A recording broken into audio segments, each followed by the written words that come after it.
Well, let's talk to Jan Halper-Hayes, who's a US political analyst, and he's here in the studio. Good to see you, as always. Good to see you. Good to see you. There's so many people putting this down as a political conspiracy theory, but actually there are real questions to be answered here.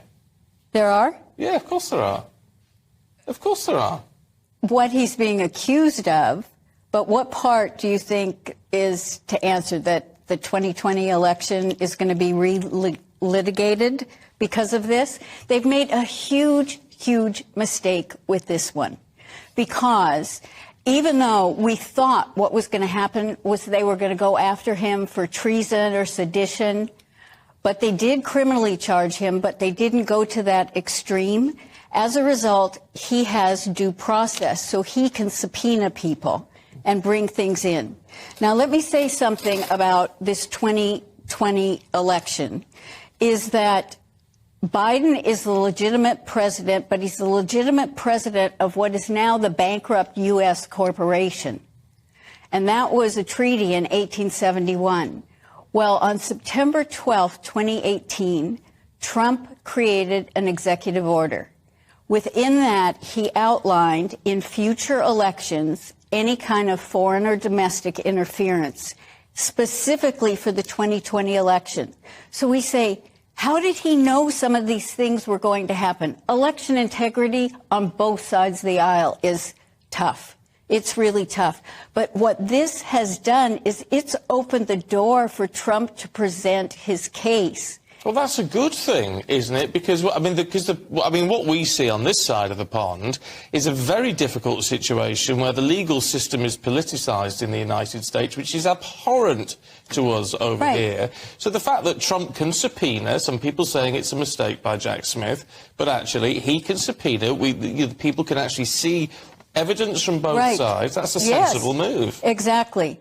And it's a great mistake by Jack Smith that he's done that. Absolutely great. See, the thing is, think about Edward Snowden and all the information he had.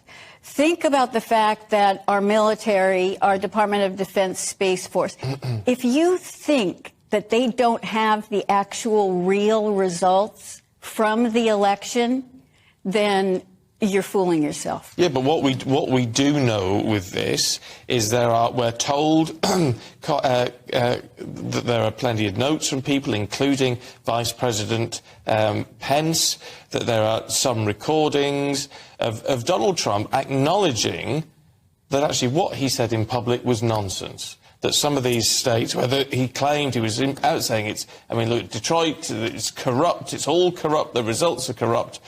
And that when in reality he knew it wasn't. That's illegal. But you know what? That's what someone's claiming, but that's not the fact, and that's not what Donald Trump really has ever said. He's been very, very clear. I mean, the issues were, for example, in Pennsylvania, the Supreme Court of the state of Pennsylvania stepped in and changed some of the election laws. Under our Constitution, it's only the state legislators that can do that. 2,000 Mules, the film that came out, what they did, they spent over $4 million tracking the phones. And the reason it's only 2,000 mules is that based on the visits to the drop boxes in Georgia, they had to have gone over 10 times. And they've got all the film for that. So the thing is that the election integrity is so different and so problematic in every single state. But that doesn't mean that the machines didn't do something, that there were some other kind of finagling. But the long and short... Go ahead.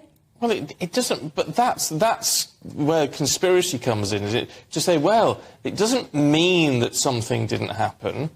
Well, there's no evidence that it happened. There's how many court cases did the Trump campaign try to bring?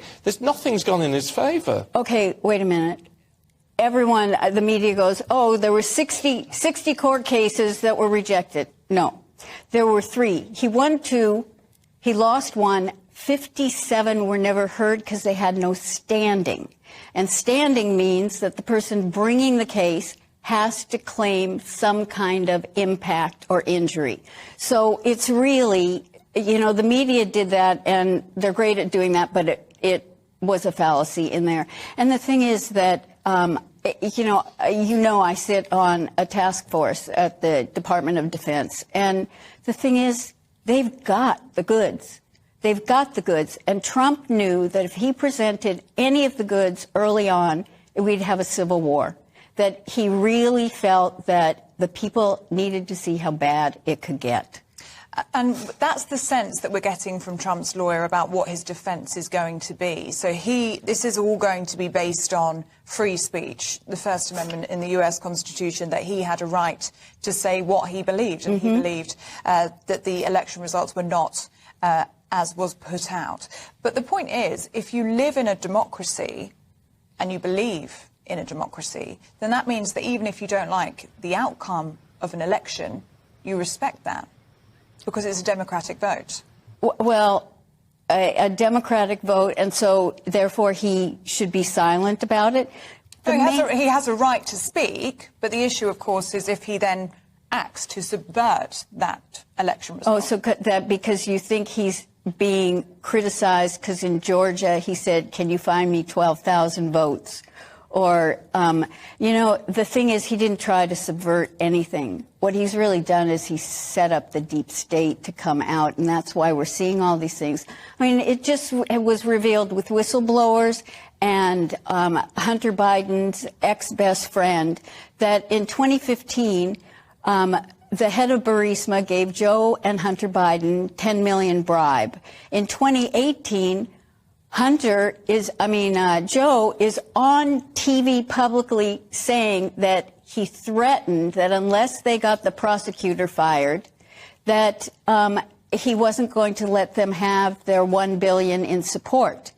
In 2019, Trump calls Zelensky to find out about what went on to get the prosecutor fired, and he gets impeached. I mean, we've lived with it for a long time. We're almost out of time. I just want to pick you up on one thing. You said earlier on, Donald Trump has been very clear on this.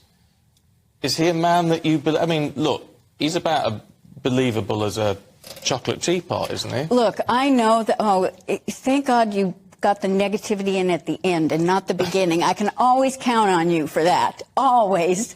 But it's a legitimate point to say that Donald Trump is a man who always speaks the truth. That can't be the case. I mean, it's hardly the case of any leader, to be fair, but, I mean, definitely not Donald Trump.